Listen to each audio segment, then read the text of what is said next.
اسلامی فلسفہ کیا ہے، یعنی اسلامی فلسفہ سے کیا مراد لیتے ہیں۔ اسلامی فلسفہ بھی زندگی کے ساتھ منسلک مسائل، حالات کی منظم تحقیقات کے طور پر بیان کیا گیا ہے۔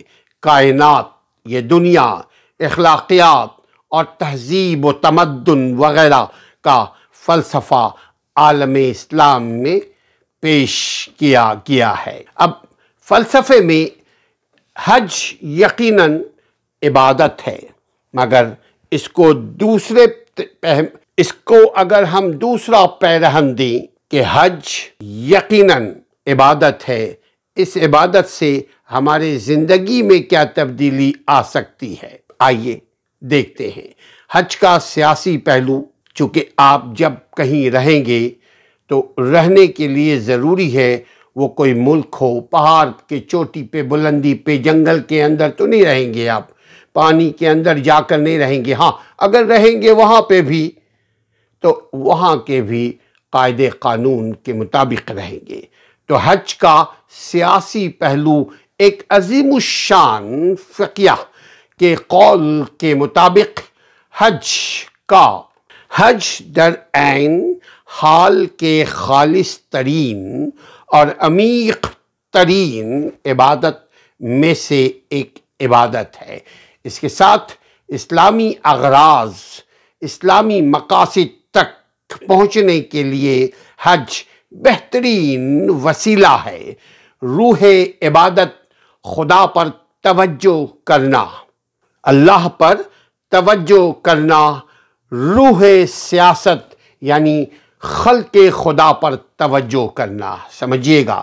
روح عبادت کی روح اللہ پر توجہ کرنا، اور دوسری طرف روح جو سیاست کی ہے وہ جو معاشرے میں جو لوگ رہتے ہیں اس پر توجہ کرنا۔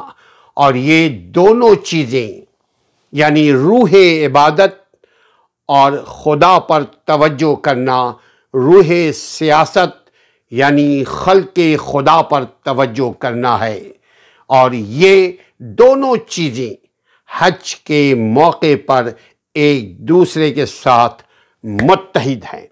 یہ ہے حج کا مختصراً فلسفہ۔ منطق اور فلسفہ میں کیا فرق ہے؟ منطق اور فلسفہ میں کیا فرق ہے؟ عقل اور فلسفہ، یقیناً عقل جانوروں میں بھی ہے، اور جانوروں کے پاس بھی کوئی فلسفہ حیات موجود ہے۔ اقبال کا فلسفہ خودی کیا ہے؟ عقل اور فلسفہ دوسرا طریقہ باطن تک، اپنے اندر تک پہنچنے کا نام بھی عقل ہے۔ عقل باہر سی چیزوں کو جو ہم سنتے ہیں، جو کچھ ہم سنتے ہیں، جو کچھ ہم دیکھتے ہیں کتابوں میں یا معاشرے میں چاروں طرف، جو کچھ ہم محسوس کرتے ہیں، وہ ساری چیزیں لے جا کر کے ہمارے عقل شریف میں، دماغ میں وہ چیز پہنچ جاتی ہے۔